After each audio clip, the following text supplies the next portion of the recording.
returning to Seracaprilla and moving to the center of the village, in an area where the country's first electric lamppost was placed. And in this place, then, to protect the historic center from heavy traffic, when the country was crossed by the only state road, a fountain was placed that we see here in the postcards of the time. Even if there wasn't much abundance. So much so that a gush was drawn on the postcard. Drawn in the true sense of the word. Because the fountain was always empty. It was practically off as years go by. Followed by the donation of a bronze statue of San Francesco. 4 meters high donation made by the Duke of Seracaprilla to the Franciscan convent. The question arose of where to place this large statue. On the initiative of a friar of the convent, we came to the conclusion of placing it in the center of the country, instead of the fountain. There was the usual controversy. However, the work was implemented.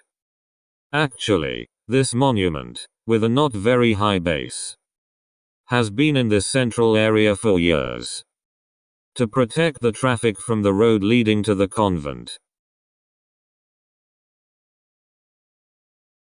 Without going into the details of the discussions, and without thinking about the speech of political interventions or not, it remains a fact that after a certain number of years, it was decided to bring back the fountain, which had been moved to the convent, and a roe-deer had been placed inside. And it was a pretty important event. The inauguration, here we see the photograph, took place with the presence of the bishop, the mayor and the Honorable Aldo Moro. So on a fairly significant operation for the country. After several years, it was decided to bring the fountain once again to the country, and to move the statue to the convent. Here we see in photograph the moment when the statue is removed from its position and transported to the convent, while the fountain has been dismantled from the convent, and brought back to its old position, in the center of the village. All this gives us an idea of the changing times.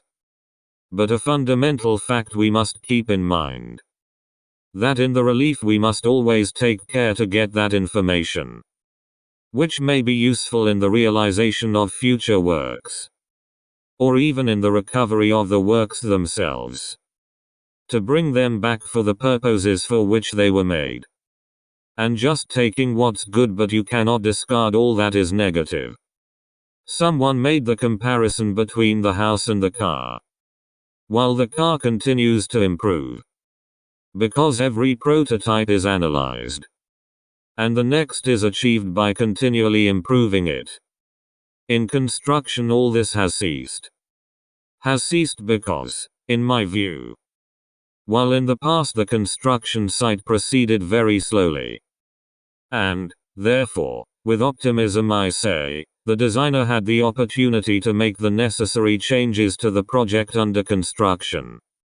Today the construction site, let's say, is faster than the designer.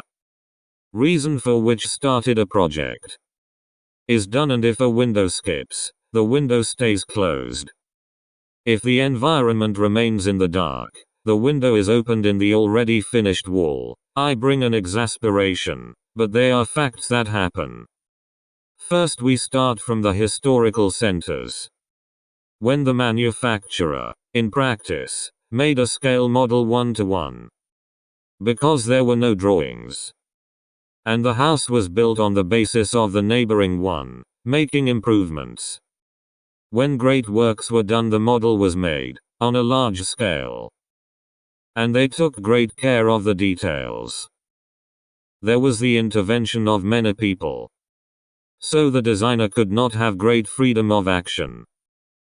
Then when it came to drawing only on paper, in schematic form, the project, this led to all the consequences we see. Because also designers who perhaps did not have clear ideas on how to do the work with the building plan, I call that sketch. It was the company that decided everything in the course of construction. Today, with the intervention of computer science, let's hope that these times are considered past, and we can go back to designing in the true sense of the word. So starting from the particular, and leaving at least some documents that can allow a comparison between what was the design idea is the work created. At this point it is also interesting. Already think about the importance of modern building, whose plans exist, and begin to understand why, almost always, the work has moved away from the design idea. It's an experiment we're going to do on the next DVD. Begin to see some examples of buildings made perhaps with modern means, the virtual model of the designed, and make a comparison between what had to be and what is seen instead. On concrete examples, trying to understand. Also because certain things are not realized, or because these were made and immediately modified. And if you change because they didn't work, or modified to meet unexpected needs, with quite hurried resolutions.